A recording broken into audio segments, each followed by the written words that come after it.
आप चाहते हैं कि मैं जब भी कोई वीडियो अपलोड करूं और आपको उसके बारे में पता चल जाए, तो इस चैनल के बेल आइकन पर क्लिक करिए ताकि आपको नोटिफिकेशंस मिलते रहें। द विचर सीजन 2 एपिसोड नंबर 5। एपिसोड का नाम है टर्न योर बैक।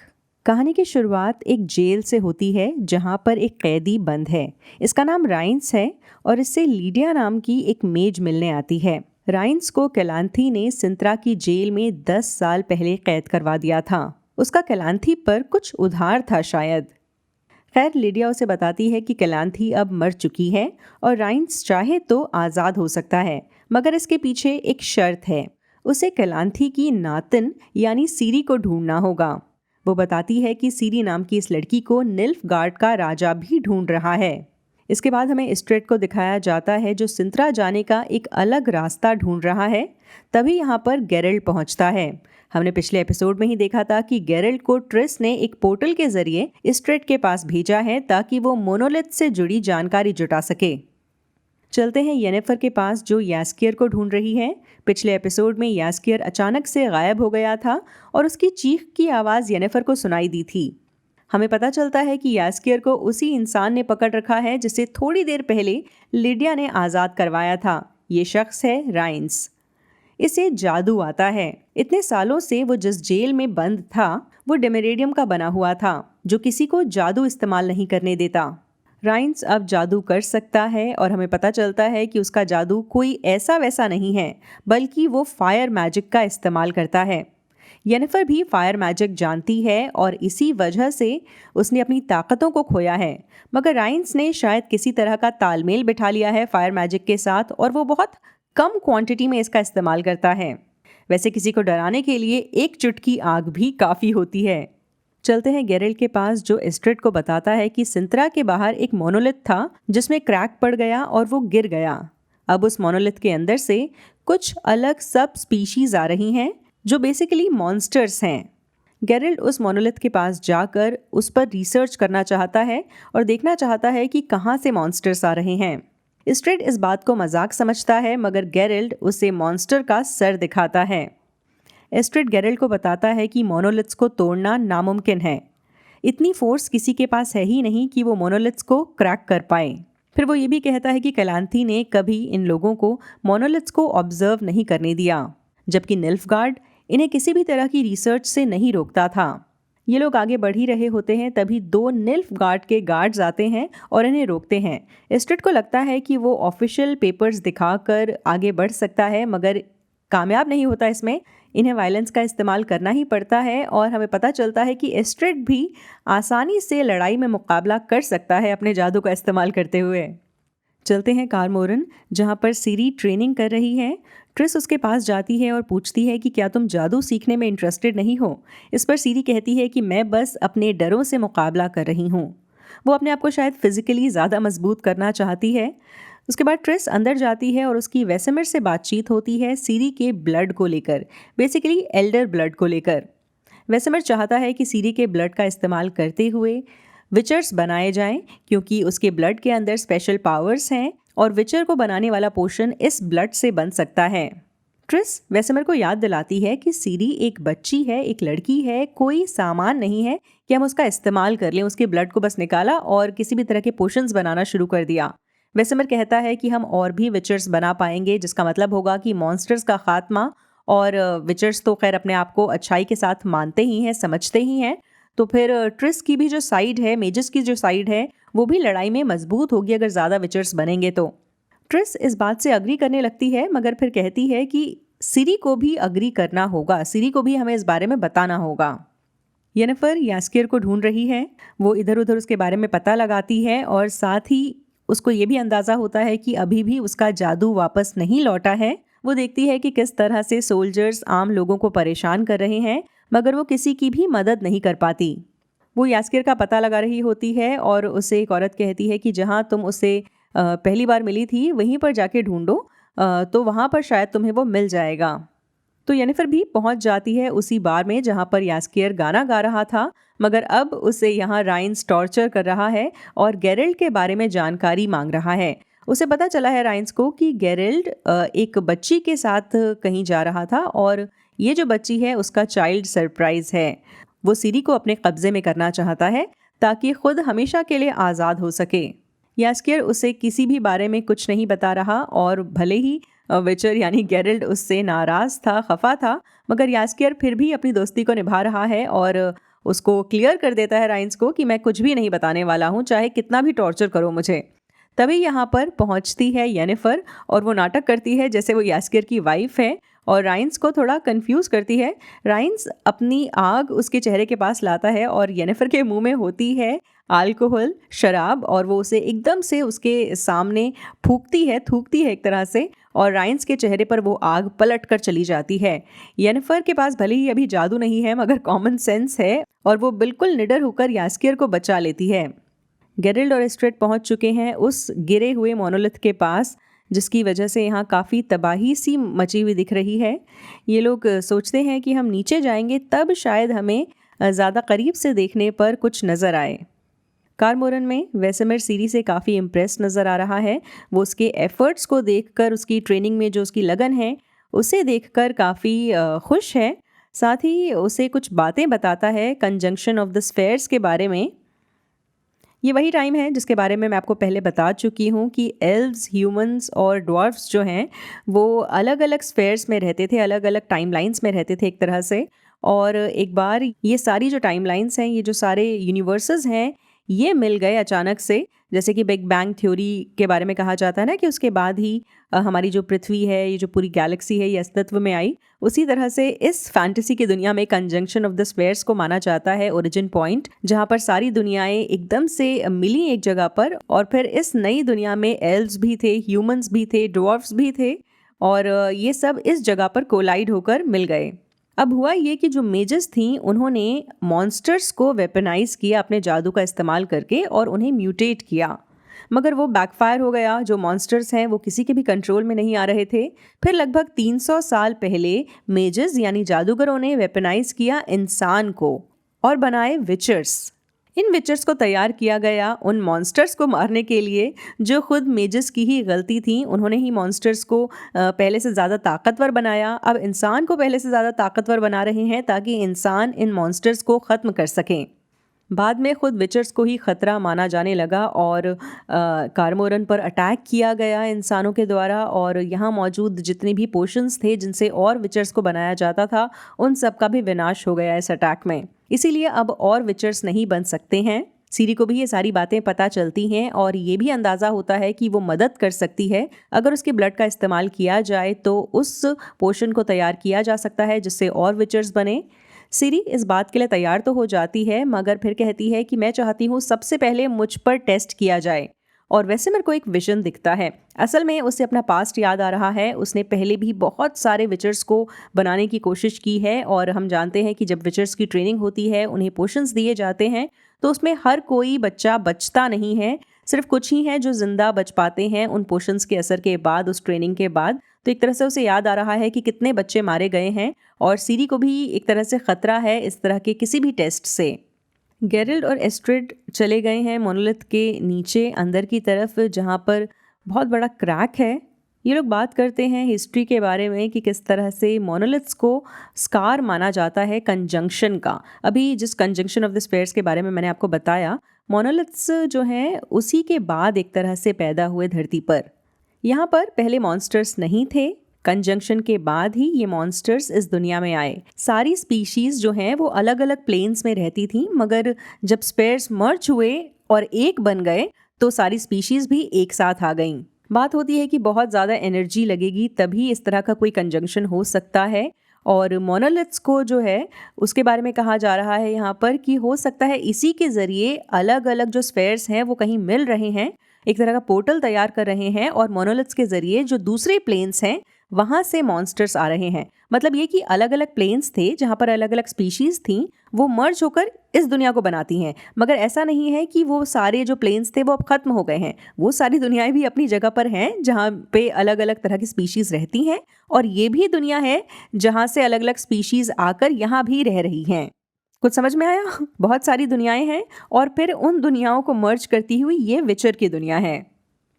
वेसेमिर और ट्रिस सीरी का ब्लड सैंपल ले लेते हैं ताकि उस पर ट्रायल रन कर सकें और पोशन तैयार कर सकें। वेसेमिर ट्रिस को बताता है कि सीरी चाहती है कि उस पर सबसे पहले विचर बनाने का टेस्ट किया जाए।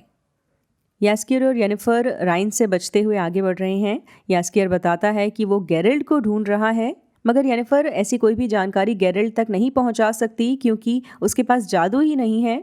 तभी यहाँ पर कुछ लोग पहुंचते हैं और इन्हें पकड़ने की कोशिश करते हैं। येनिफर इनसे मुकाबला करती है। इस बीच यास्कियर और येनिफर का रास्ता अलग हो जाता है। तभी वो औरत जो येनिफर से थोड़ी देर पहले मिली थी उससे एक तरह से मदद करने की कोशिश करती है, जिसके पीछे छुपा था धोखा, और वो येनिफर को पकड़वा देती है रेडानिया के गार्ड्स के द्वारा। अगर आप आंद्रे सपोव्स्की की लिखी द विचर सीरीज की किताबें खरीदना चाहते हैं तो डिस्क्रिप्शन में दिए गए लिंक पर जा सकते हैं। इनफैक्ट अगर आप ऑनलाइन शॉपिंग के दौरान उस लिंक का इस्तेमाल करेंगे तो उससे वॉचरोस को सपोर्ट मिलेगा। कारमोरन में सीरी को लग रहा है कि विचर बनकर ही वो अपनी सच्चाई तक पहुंच सकती है, मगर ट्रिस उसे समझाने की कोशिश करती है कि एक दूसरा रास्ता भी है। एक जादू है जिसे डॉल डोर्जा कहा जाता है, और उसका इस्तेमाल करते हुए वो सीरी के दिमाग की तहों में जा सकती है और बहुत सारी जानकारी जुटा सकती है उसकी हिस्ट्री को लेकर, उसके पास्ट को लेकर, और सीरी को खुद को समझने में मदद कर सकती है। तो फिर वो इस जादू का इस्तेमाल करते हैं डॉल डोर्जा, जिसका एक्चुअली ट्रांसलेशन है वैली ऑफ द सोल। तो उसकी आत्मा की एक तरह से सैर की जाएगी अभी फ़िलहाल, और सीरी के दिमाग की लेयर में जाकर उसकी जेनेटिक मेमोरीज़ को सामने लाया जाएगा। मतलब ये यादें सिर्फ उसकी नहीं होंगी, उसकी दादी, उसकी माँ या उसके और भी जो पूर्वज हैं उनकी यादें भी सीरी को दिख सकती हैं। ये लोग सीरी के दिमाग के अंदर पहुंचते हैं जहां उसकी माँ और दादी सब मौजूद हैं। सबका अपना अपना टेबल है, और हम देखेंगे कि और भी कैरेक्टर्स हैं जो सीरी के दिमाग के अंदर मौजूद हैं। फिर सिंत्रा का दरवाज़ा खुलता है। ये लोग अंदर जाते हैं जहां वो अपनी माँ और पिता को देखती है। वो थोड़ा परेशान है। यहाँ पर छोटी सी सीरी भी मौजूद है। डूनी यानी सीरी के पिता को डर है कि कहीं सीरी को मार ना दिया जाए। सीरी को लेकर जिस प्रोफेसी के बारे में हम जानते हैं उसके बारे में उसके माता पिता भी जानते थे, यानी सीरी एल्डर ब्लड का वॉरियर हो सकती है। उसे एक वेपन भी समझा जा सकता है। ये वही रात है जब डूनी और पेवेटा की मौत हुई थी। ये लोग बोट से सीरी को लेकर भाग रहे थे। इस दौरान हम देखेंगे कि पेवेटा की सीरी से नज़रें मिलती हैं और ट्रिस हैरान हो जाती है। वो सीरी को कमरे से बाहर निकालती है और ये सोच रही है कि ऐसा होना तो नहीं चाहिए। ये जो भी कैरेक्टर्स सीरी के दिमाग के अंदर मौजूद हैं, इन्हें सीरी नहीं दिखनी चाहिए। सिंत्रा के बाहर मोनोलिथ के पास एस्ट्रेड और गेरल्ड मौजूद हैं। एस्ट्रेड गेरल्ड को बताता है कि कुछ वक्त पहले ही जब वो एक मोनोलिथ के आसपास था तो उसने नोटिस किया था कि वो वाइब्रेट हो रहा था और कुछ सेकंड्स के लिए वाइब्रेशन रही थी। ये वही रात है जब सिंत्रा पर अटैक हुआ था। वो कहता है कि ज़रूर ये जो मोनोलिथ्स हैं एक दूसरे से कनेक्टेड हैं और किसी तरह की एनर्जी पैदा हुई थी उस रात। यहाँ पर जो हुआ है शायद इसी की वजह से जहाँ एस्ट्रेड मौजूद था वहाँ का मोनोलिथ भी वाइब्रेट हो रहा था। किसी तरह की एनर्जी यहाँ पर पैदा हुई थी जिस वजह से मोनोलिथ क्रैक हुआ और जो बाकी मोनोलिथ्स थे वो एक दूसरे से शायद बात करने लगे, कनेक्ट करने लग गए।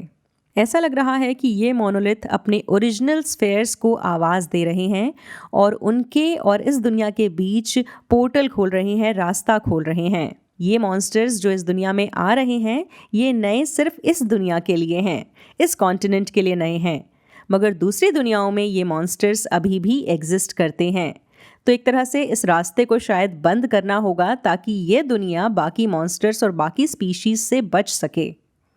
एस्ट्रेड गेरल्ड से पूछता है कि तुम्हें कैसे इस बात का अंदाज़ा हुआ कि मोनोलिथ्स और मॉन्स्टर्स एक दूसरे से कनेक्टेड हैं, मगर गेरल्ड उसे कुछ बताना नहीं चाहता। वो अभी एस्ट्रेड पर उतना भरोसा नहीं करता। इन दोनों के बीच हालांकि येनिफर को लेकर बातचीत होती है और वो बताता है कि वो येनिफर को ढूंढता हुआ सिंत्रा आया था। एस्ट्रेड को भी अंदाज़ा होता है कि गेरल्ड भी येनिफर को जानता है। शायद इन दोनों को एक दूसरे को देखकर ये समझ में आ गया है कि ये दोनों ही येनिफर के आशिक हैं। इस बीच गेरल्ड को ये पता चलता है कि येनिफर जिंदा है।